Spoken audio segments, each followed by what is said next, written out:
Assalamualaikum warahmatullahi wabarakatuh.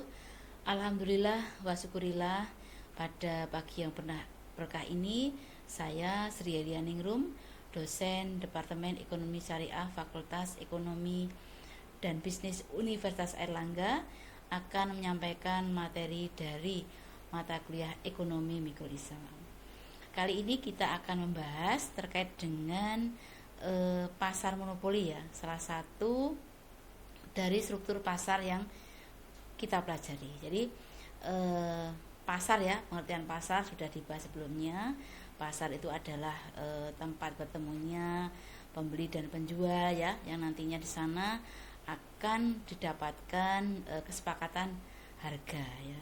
Dari kesepakatan harga yang didapatkan, nanti akan didapatkan pula berapa jumlah barang ya yang akan terjual ya, atau juga akan terbeli ya. Nah, dari struktur pasar yang kita pelajari untuk ekonomi mikro ya, secara konven maupun syariah, itu secara ekstrimnya ada dua kan, yaitu pasar persaingan sempurna dan tidak sempurna. Nah, salah satu bentuk dari pasar persaingan tidak sempurna kita ini adalah pasar monopoli ya gitu. Jadi kalau persaingan sempurna itu karena saking ketatnya ya, sangat ketatnya persaingan, sehingga para penjual itu tidak bisa bergerak, sehingga ketetapan harganya itu disebut dengan price taker. Itu salah satu ciri ya dari persaingan sempurna. Nah, sementara yang tidak sempurna ini salah satu cirinya ya, karena dia itu sedikit penjualnya ya. Jadi persaingan sempurna itu timbul apabila output industri disediakan dan ditawarkan oleh sekelompok kecil perusahaan gitu. Jadi artinya penjualnya sedikit ya, sehingga salah satu cirinya itu adalah penetapan harganya itu dia bisa menetapkan secara bebas, atau dia posisinya adalah price maker ya begitu. Jadi perusahaan besar mampu memproduksi barang lebih banyak dan pemasarannya juga bisa menekan perusahaan yang kecil, sehingga perusahaan kecil itu tidak bisa mempertahankan dirinya gitu ya. Jadi yang kuatlah yang menang ya, itu di pasar monopoli. Jadi pada struktur pasar yang tidak sempurna ini, cirinya apa? Dalam pasar itu sedikit penjual dan banyak pembeli ya. Masing-masing penjual bisa bersatu untuk menguasai pasar. Pembeli tidak bebas menentukan pilihannya ya, karena sedikitnya tadi penjual di pasar ya gitu. Jadi pembeli ikutin aja kondisi barang itu ya di pasar tersebut, di pasar persaingan tidak sempurna ya, seperti itu. Nah, kemudian salah satu bentuknya di berbagai bentuk yang nanti juga akan dibahas pada pertemuan berikutnya di pasar persaingan tidak sempurna ini adalah pasar monopoli. Apa itu pasar monopoli? Pasar monopoli itu adalah pasar yang hanya dikuasai oleh seorang penjual. Jadi di pasar itu hanya ada satu pelaku aja penjualnya ya, sedangkan pembelinya bisa banyak ya, tergantung sifat barang itu ya, seperti itu. Nah, biasanya di sini adalah barang yang bersifat publik ya, yang bersifat monopoli itu. Jadi monopoli itu akan memberikan dampak positif, yaitu dapat meningkatkan kreativitas dan inovasi di kalangan perusahaan. Juga monopoli yang disebabkan oleh economies of scale bisa meningkatkan daya saing perusahaan, dan monopoli yang dilakukan pemerintah dapat mengontrol kepentingan orang banyak ya, terutama untuk produk tersebut ya begitu. Jadi itulah sebabnya maka biasanya kalau yang diterapkan ya di Indonesia itu yang disupport oleh pemerintah ya pada barang-barang yang bersifat menguasai hajat hidup orang banyak ya. Kenapa? Karena tadi memang itu untuk pelindungan ya, pelindungan bagi masyarakat. Nah, kemudian symptoms dari monopoli itu yang pertama adalah industri satu perusahaan ya, industri yang hanya terdiri dari satu perusahaan.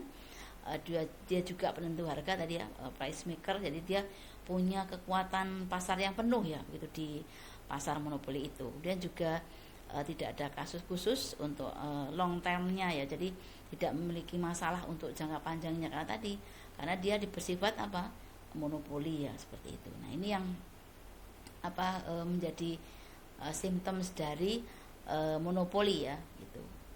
Kemudian kalau kita lihat dari berlakunya ini dari proses seperti apa gitu ya, itu dari paten ya, hak yang diberikan oleh pemerintah ya, seperti tadi karena tadi yang bersifat umum tadi yang menguasai hidup orang banyak itu memang diberikan oleh pemerintah, sehingga dia penguasaan inputnya ada. Kemudian masalah teknologi mungkin karena sangat teknologi ini sangat canggih dan juga dia itu untuk kepentingan umum ya, seperti itu. Kemudian yang memang terjadi pasarnya terlalu kecil ya, atau monopoli alamiah ya, seperti itu. Kita lihat di sini kurvanya ya, kalau kita yang lalu kurva persaingan sempurna ya, udah ada kurvanya, maka di sini salah satu ciri ya dari kurva permintaan monopoli itu, dia kurvanya ya AR-nya atau kurva demandnya sama dengan kurva demand pada umumnya, miring dari kiri atas ke kanan bawah ya. Begitu juga dengan MR-nya, ini Anda bisa melihat bahwa MR itu selalu membagi ya dua sama besar dari semua garis horizontal yang ada di yang menentukan jumlah output atau AR. Jadi jika perusahaan monopoli berdagang sendiri, bisa dipastikan bahwa perusahaan monopoli itu akan menjual barang yang bukan merupakan kepentingan mutlak konsumen ya, begitu. Kemudian monopoli alamiah ya. Jadi di sini kita melihat bahwa setiap kali ada pesaing yang datang, perusahaan monopoli menurunkan harga jualnya untuk mengusir pesaing ya. Meski begitu dia tetap mendapatkan untung. Jadi kita lihat di situ dia mudah aja, dari E tadi, dari G dia turun ke H, dari K turun ke L ya. Kenapa? Karena di dalam kurva ini kita lihat dari AR dikurangi AC ini dia tetap bisa dapatkan profit gitu ya. Jadi manajemen yang baik, kekasan dari daerah akan menghasilkan efisiensi sehingga perusahaan tetap mendapatkan skala ekonomi ya, seperti itu. Sehingga akibatnya AC-nya terus menerus bisa turun untuk rentang output BD yang panjang ya, begitu.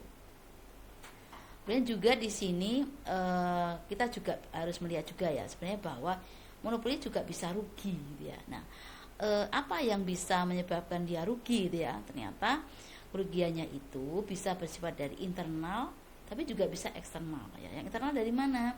Bisa dari permintaan yang rendah ya, biaya yang tinggi ya. Biaya tinggi itu karena masalah manajemen ya, atau input yang mahal, atau karena pemerintah ya, karena memang dipaksa ya untuk menurunkan harga.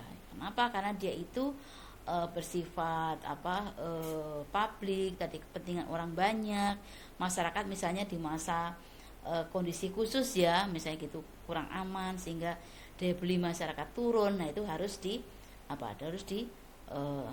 turunkan ya, itu menyebabkan dia mengalami kerugian ya, begitu. Kemudian peraturan harga monopoli itu ya, jadi penetapan harganya tadi bisa karena harga AC atau harga laba yang normal atau harga MC ya. Kita bisa melihat di sini proses keseimbangannya. Nah, ini yang perlu kita lihat ya.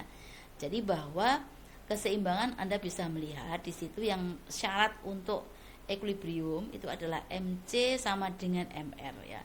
MC ketemu MR, kita lihat itu di situ ketemu titik E ya.